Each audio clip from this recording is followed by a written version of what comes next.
welcome to Whitewater Gallery. My name is Sharon Wright, and I'm the gallery director, and our guest today is Howard Simkins.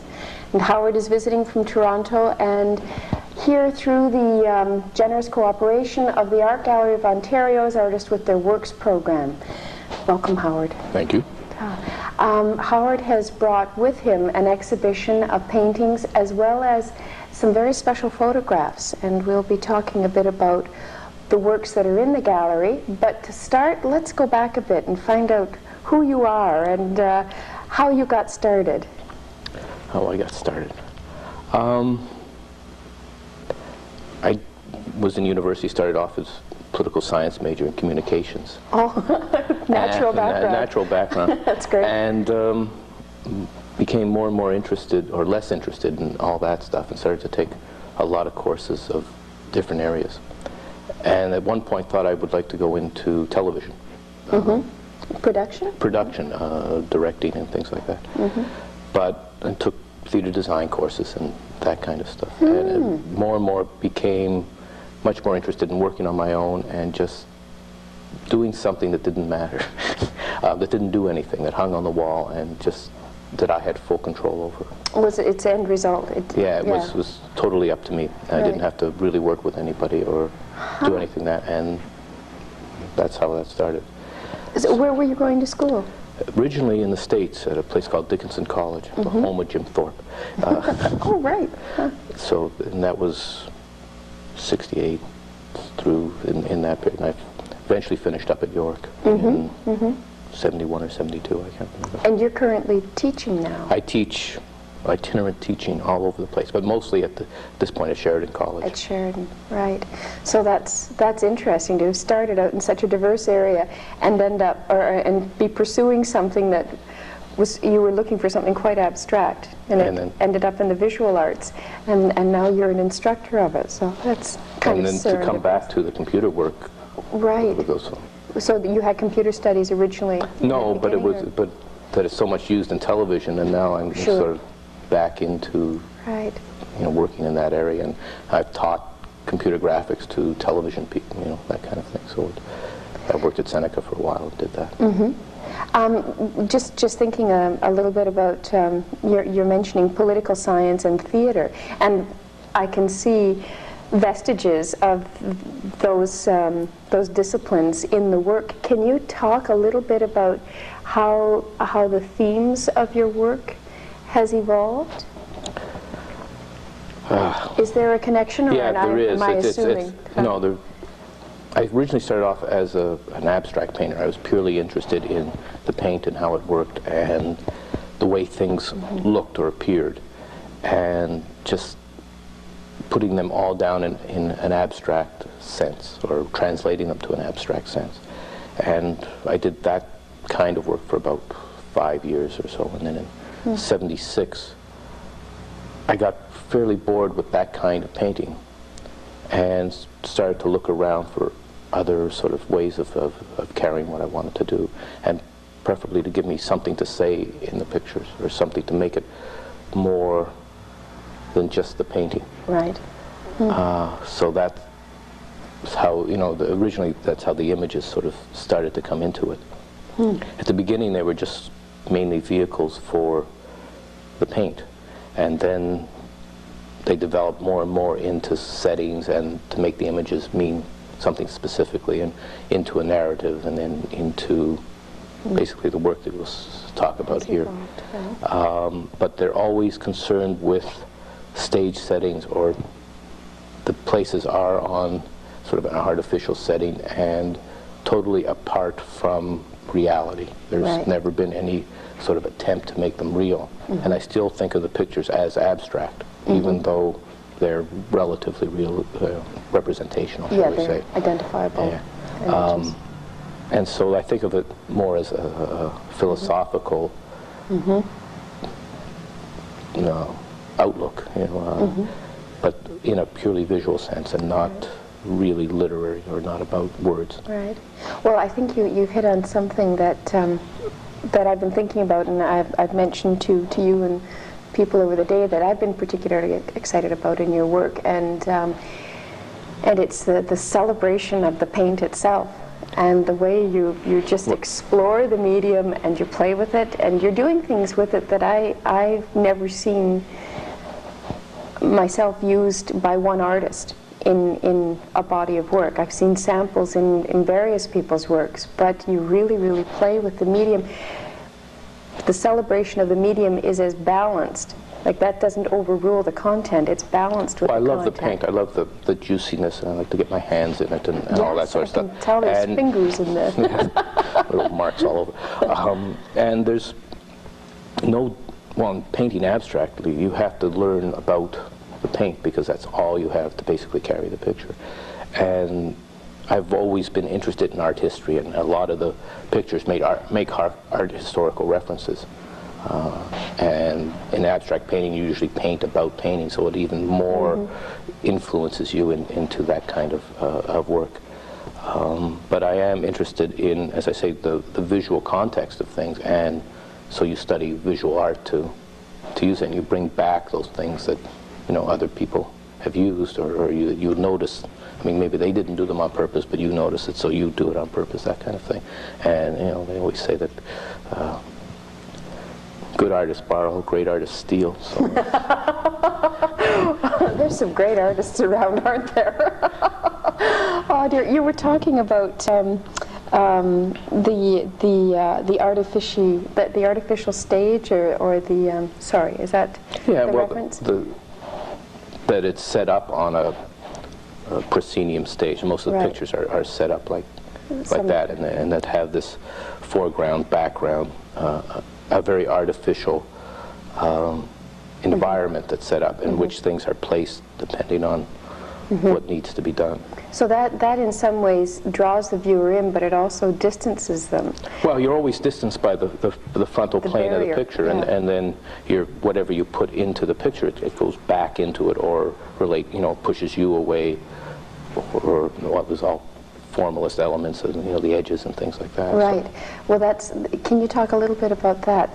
How the proscenium, or the frame that exists in most of the works, and the formalist concerns about relating to edges, just that play, and how it relates to your content. Maybe we should talk about the work itself? Well, the work, but the computer work, because that had a direct relationship to sort of breaking away from the formalist pictures.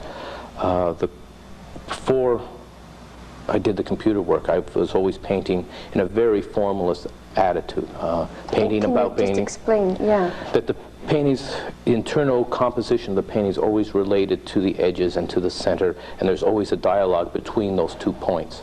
And in traditional formal painting, that's what goes on. If you look at David, then there's the triangle, and there's all these formal elements that make up different kinds of painting. Different eras, there's different things that go on. And so I was very much in that, being sort of attuned to art history, following different things and trying to put all those things into a picture.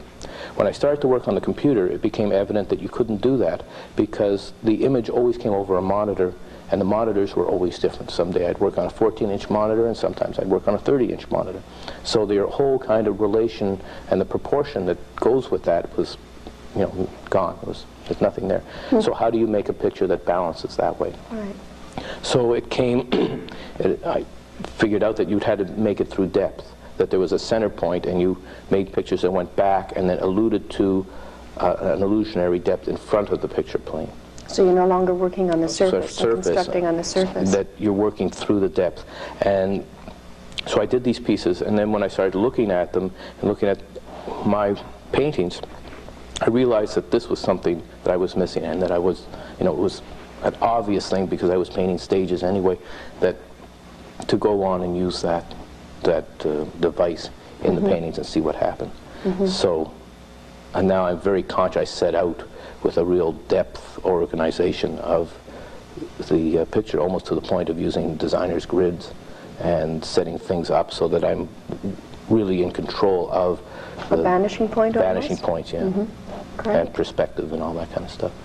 Very much in a way like Tintoretto, or those. I mean, if you go back again, it's not new. You go back to those, Renaissance painters. That's a big thing. or Italian opera perspective, or there's a whole Sure, right, right. I mean, Tradition. the tradition of this kind of work, but Right. in, I guess, the 60s, when I was in school and being heavily influenced, that kind of painting was not, not evident, shall we say. I mean, Right. you looked at it, but you didn't. But now to go back and pick up those kind of little tricks and bring them forward and use them in new context, this is what I'm trying to do. I always think that there's nothing new in art. It's just a sort of a reuse of old ideas in a new time. I mean, in that case, there is something new, but it's that sort of recycling of information and images and things in a new context, a new Right. historical plane. Which that can kind of redefine things right. in a way. Yeah. It's a yeah. because in painting, there's really nothing new since Raphael, technically. I mean, if I could paint like him, it would be great. Well, we're Him or happy. Degas, Manet actually is my favorite painter. But Well, that gives us a good idea about how you approach the canvas philosophically through the technical area. Can you talk some about the content? Maybe we should. Do you want to generalize a bit on the content, or go specifically to the pictures? In general, I usually choose a number of series to work on that are connected. And after a period of time, this all changes or evolves into something else. So through my work, there are a whole bunch of recognizable periods, shall we say, that I think are work together, that show some lineage, but are really separate entities in a way. And so to discuss all the work, it's sort of hard when there's not all of that stuff here. So we could discuss the work that's here. What we do have, right. Well, the paintings that are in the gallery have all been painted in '88. They're all 87, 88, within the, since, let's say, January 87. And would the Looking for Las Vegas series precede the larger canvases? Yes, the first series of this is the Looking for Las Vegas, and that's, again, based on the stage setting with architectural sort of elements in the middle, the setting up the vertical frontal plane of the picture with the text or the fonts that say in all the pictures Looking for Las Vegas, and then in the back is sublime landscape. Right. And I'm interested in the real against, not the unreal, but the interpretation of the real. And the backdrops are always flat on the plane, on that back plane, whereas the architectural elements are illusionary. Right. Right. Well, there's some interesting things going on. Can we start by talking about this piece? So we have here the proscenium stage-like reference, right. And then this is the architectural image against another image, and then the sublime background. Right. So is this what you would call an obelisk? Yeah, it's somewhat. A monumental structure. Right. And so you're striking a relationship between architecture. Well, maybe you could go and tell us a little bit about Las Vegas. Well, the Las Vegas, Looking for Las Vegas is a play on the Robert Venturi book, Learning from Las Vegas, where he talks about how facades work and our cultural references over the number of years that facades are built up and they become cultural references. In art, when we make a picture, or not so much now, but certainly before, when you made a picture in the world, time changed the picture. It became something else. So what I'm doing is playing with that kind of idea, that you have these facades that you set up and they mark a certain period of time, a certain way of thinking. And it's almost like walking down the main street of a town and walking through a number of decades, because certain places were done in certain years and then re-facaded, and then re-facaded again. And they break away, and there's always references to years previous. So you're not only looking at what's there now, but back in generations. It's like a time accordion. Right. And so that's the kind of references that I'm working with. And then a sort of a playful abstraction comes in, and whatever happens to the picture within those realms happens. I have, I won't say no control, but it's open to surprises. serendipity. You'll play. Right. That's great. Okay, well, there was, in the image here, I don't know if the camera picks this up, but there's a very subtle reference to a shadow cast. Right. And so that But the way the shadow is cast is not in 3D, but as if the backdrop was a backdrop, an actual wall, because it goes back and up the wall, and that sets up that reference point, that that is not real in the back. But this is not obviously real too, because of the way it's painted. It isn't really the sublime, right? So there's some play here between the real and the unreal. And can you give us, without spoiling the picture, can you give us something literal to grasp between these images, which I read as a particular thing, but and the relationship between these images and the monumental structure?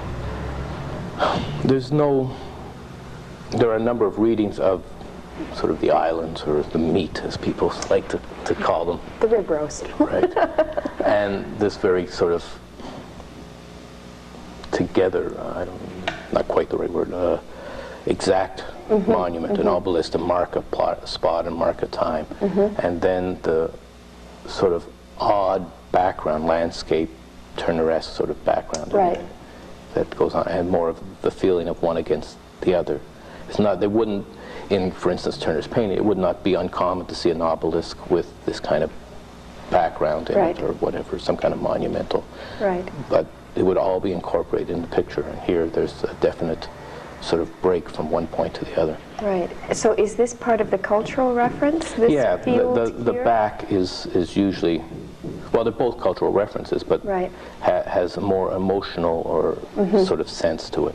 And I'm not really looking for a literal translation in the paintings, but I'm more interested in the all-over feeling one gets from looking at the object. The composition. As opposed to breaking it down and saying, this means this and that means that. Though there is some kind of vague iconographic references, but I mean, it's not, they're probably wrong, and they're just sort of my internal way of making the picture. Well, then there's they're right. Yeah. If I say they're right, they're right. That's right. Well, it's a wonderful work. I'm sorry, I've forgotten the author's name again. Venturi. When he's talking about facades, is he talking about almost like a gathering momentum of artificiality of culture, that because we keep refacing and refacing and refacing, that we've gotten further away from the core of the thing because there are all these sort of cosmetic approaches? He's not really talking about saying that well, I guess he is saying that we've gotten away from it, but he's more notating that this is what is happening, and that it is a physical marking of history in terms of city development, and that it should be preserved, because that is actually a human touch to monolithic structures that are going up now. In the Venturi books, he talks about that the main street, or the facades on buildings, are a cultural reference to the time period that went by. I don't think he specifically says that they should be cleaned up one way or the other, but that sort of humanistic response should be kept within the cities. I think it had a great deal to do with the reusing of building space and sort of keeping the original facade and then stepping back and building up from it. I notice here the building with the glass front. It's a postmodern building. That sort of put this glass front over the existing facade of the building and use that as the interior court. That kind of... Actually, that's a whole new structure. Yes, the whole building is brand new. Yes. I thought it was... but it still references what you're talking about. It's keeping the marrying of styles as a style that's almost evolved on its own. And it had a lot, well, the whole thing had a lot to do with that development of postmodern. Sorry, this is the Ted Thompson building by the post office. Right. And also I see the new correctional building here is going to be similar, where they're keeping the old teachers' That's right. college That's and right. then building around it, or I don't know exactly. In a sympathetic style. And using the old building and then marrying it to the new building and going up from there, and therefore keeping the growth part of the city instead of coming into a completely monolithic structure, tear down the old stuff, build new stuff. Right. So you have a feeling of ongoing integration. Yeah. So that is all part of the kind of thing that I'm interested in. And this has extended through the works, because you were saying before that you tend to work in series. Right. And in fact, you said that you can be working on 2 or 3 works. At the moment, I'm working on 3 series at once. 3 series, not just 3 paintings. Well, my studio isn't big enough to work on 3 paintings at once, but I'll work on 3 series at this point. I'm working on 3, and there's another whole new series in my mind, which I just, at this point, I'm too busy to even get to. So I'm gonna. It'll go on and start probably in the spring when I get a lot of this work done. So I'll work on a number of series at the same time, and it helps me not getting stale while I'm doing the painting. They're working on the same thing, so that all the pictures come out looking the same. I can jump series, still discuss other sort of turns in the same idea structure, and then come back to another part of the series and gives me sort of a fresh outlook on what's going on. And adds new influences in and helps to evolve the work. Right. Well, the Las Vegas series, is there more than the 3 paintings? At the moment, there's no more than the 3. But it may evolve? Yes, it will continue to. It's sort of put on hold at the moment. And so if you're visiting the gallery, the 3 smaller works, there'll be a slide list that you can reference, but the 3 smaller works are what we're referring to as Las Vegas 1, 2, and 3. Right. And then the other series, which are the large paintings in the gallery, how would you talk about the theme that connects those works? I look on them as postcards that are from specific points of time where I think important changes happen in the way one thinks. Epochal kind of moments. Where the whole, because of a certain incident at a certain place, a whole way of thinking developed or changed or was about to. It was a period in time, and it marks a certain position at that point, as if you were traveling through France and sending, I'm here, this is 1988, in January, I'm sending you this postcard from the Eiffel Tower. That kind of really... immediacy. Yeah, and also anecdotal sort of reference. Right. And I thought that was sort of a nice play, that you send this little postcard up, but when you come back and look at it, say, right, and you remember all the other facts that are there. Right. And so they have information written on the picture, usually a date, place, and time. Right. And that denotes an event. Right. And then the picture is not specifically about the event, but takes in my thinking or sort of daydreaming about that situation. Okay. And so you juxtapose, if you understand the date, and juxtapose the image that you're given and the date. If you don't understand the date or don't specifically recognize the reference, it still allows you to say Concord, Mass, winter 1862. It places your mind in another place other than in North Bay, in the Whitewater Gallery, or whatever today is. Right. And you start picking up the clues. Picking up a clue, and maybe you can reference it from the clue, but I don't think that's important, that you take your mind in a different situation, and whatever mental picture you have of Concord, Mass, winter 1862 comes into your mind, and you're juxtaposing that mental picture on the image that's on the painting. Okay. And there becomes that play with the viewer of one to the other. Right. As if you got a postcard in the mail saying Paris. Right. And I wish you were here, having a lovely time, etc. But you look at the postcard, the Eiffel Tower, and then all your images of Paris and the Eiffel Tower are connected in that postcard. And if you haven't got them, you still have references or associations that you can make, but you realize that for the moment, at that moment, the writer, it's a watershed point. Right. Because all the memories and experiences that are capsulated in the message in the postcard will change as soon as they get to their next destination. Right. So it's like a little it's a pick sand of, your mind. history. Yeah. So that's what these are. And as I said, there's one winter, Concord, Mass, winter 1862, which is reference to Thoreau's last essay just before he died. Concord, Mass. is where he lived, and the picture is of a little pond, Walton Pond, etc. Right. Again, done in a very painterly, abstract, emotional, sort of very romantic kind of image. I guess they're all done that way. Yes, they are. They're very romantic.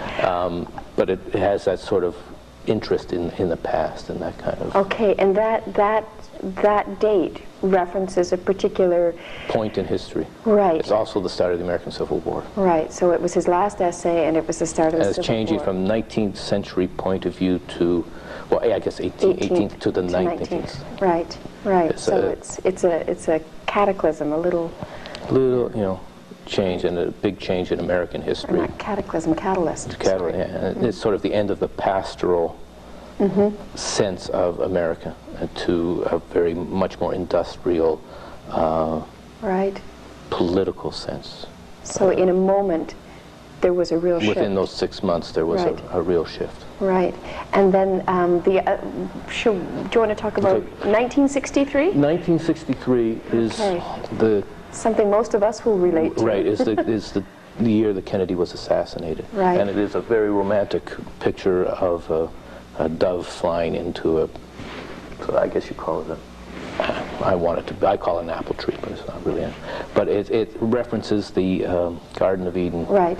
and also the end of Camelot. It's a highly romanticized picture, a very idealistic sort of feeling to it, and it's framed in a sort of marbleized border and Right. that kind of. Which functions very similar to these. Well, they're all the proscenium. pictures are all built on framing and internal depth. Right. But that's a little trick I use. Anyway, It's a beautiful trick. I hope people will have a chance to come in and take a look at just the curious painting that's involved there. but so that references that point and sets it up sort of like a monument. Right. And it's the flattest of the pictures because it was cut off before there was any depth to the perceived illusion of Kennedy. So this is It's your always an political ideal of- science background seeping through. There's always an idealistic sense of what could have happened, but what That's didn't. right. Never really And came never, to fruition. right. So that's sort of the feeling behind that picture. And the apple tree that you call it is a mutant apple tree. Right, it's before the bloom. Right. But it's So- got bloom, but it doesn't have the apple. Right. Right. And, it's the whole reference to the Garden of Eden and before the flood, Noah and the dove coming in to have a place to land and all that sort of thing. Right. So it makes that kind Lots of mythological logical references. references. Right. That's tremendous. And then the other work that we have is Cambridge, England, England, 1665. Okay. Which is Isaac Newton, the year that the apple fell on him, or actually it's supposed to happen. From what I read, I understand that it actually did happen. And that is a real change in Global perspectives. global perspective of physical science, of the real change of starting to investigate how the Earth works, and that it, with a really specific scientific attitude and investigation, and Newton being the brilliant person he was, this is just like a little bit in his whole sort of career, but he really changed. He was probably the foremost scientist in the last, since, probably since then, or before.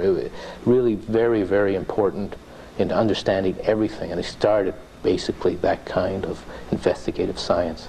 So it's, again, taking that moment, the apple is falling, and there's this tree branch coming through, again on a very romantic landscape.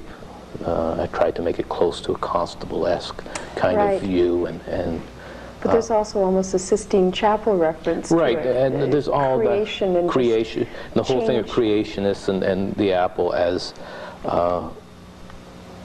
on the tree and evil and good. It was the forbidden fruit and all that kind of thing. Which is what any new radical thinking that suggests change or embedded perceptions is considered to Right. be evil. That's And the branch is very snake-like and Right. sort of, so it relates all to those kind of myths and mythology, which is something I'm always thinking about. And Well, Howard, it's been an absolute pleasure to have thank you you. here. I've enjoyed being here, and I hope Everybody comes and sees the show? Yes, I hope so too. The gallery is located at 226 Main Street West, and the hours for October are Tuesday to Friday, 11 till 6, and Saturday, 11 till 5.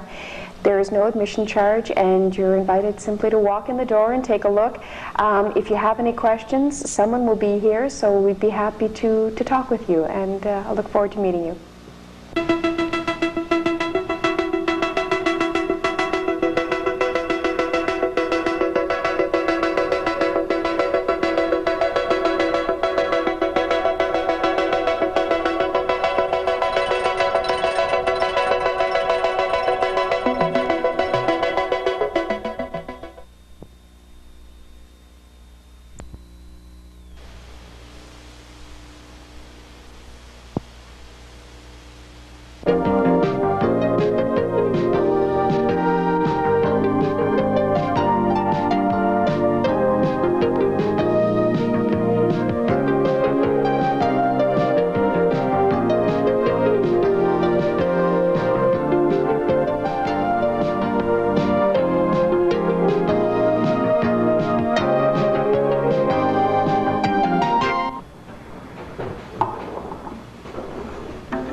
What did you ask us a moment ago? Or you said something when we started playing? I said that was great. Okay. Well, I've never really heard anything like that. How did you guys come to learn to play these instruments?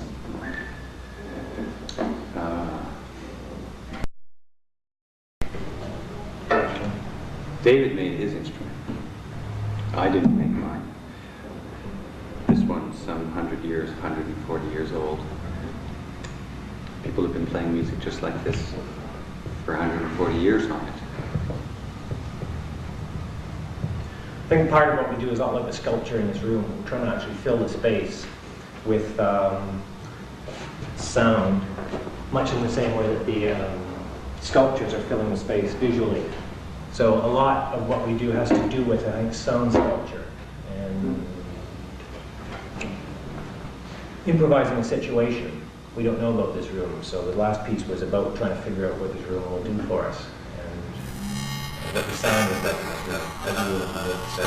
takes a bit of time to do that. So we have a conversation. We did a piece in this room at the beginning of the concert that had each of us sitting in our own corner.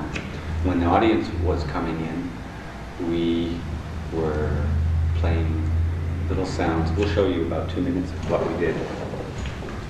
But I'm not going to move. But you have to imagine me now in the corner. Here, we'll help you with the camera too, because you keep switching back and forth. And you can see the violinist and his violin have just moved again. And we did these kind of things in corners.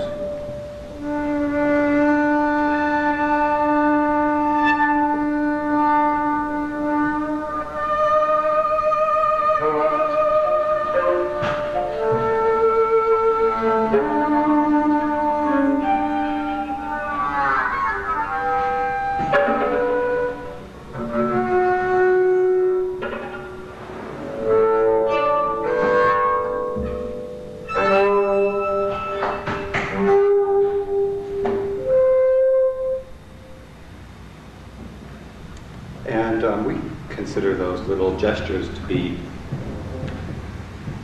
a little bit like ventriloquism, in that we were sending these little sounds out and we were hoping that they would move around the room and be appearing to come sometimes from there and sometimes from there, sometimes right from there. And maybe one might think that my sounds were coming from David's instrument, but... Or that all of them are coming from the sculptures. I think it's not clear once we start playing where the sound, which instrument the sounds are coming from. A lot of our instrumental technique, a lot of what we do has to do with exploring and finding what kind of sounds that you do have control over and using them just as colors, using them as textures. I think a lot of people perhaps have not so much experience with this music because we get away from a lot of the basic standard technique that's available on the instruments and start exploring them for sound colors, for things that we can use really to create new textures, create ideas. Better watch that one. You can watch those things flying around the room, like we were saying. Then, after we did that piece about flying around the room, we did some things where we were working with chords. And in Western music, usually chords are little places that go to other places. In music, Western music moves around from chord to chord. And what we've been doing is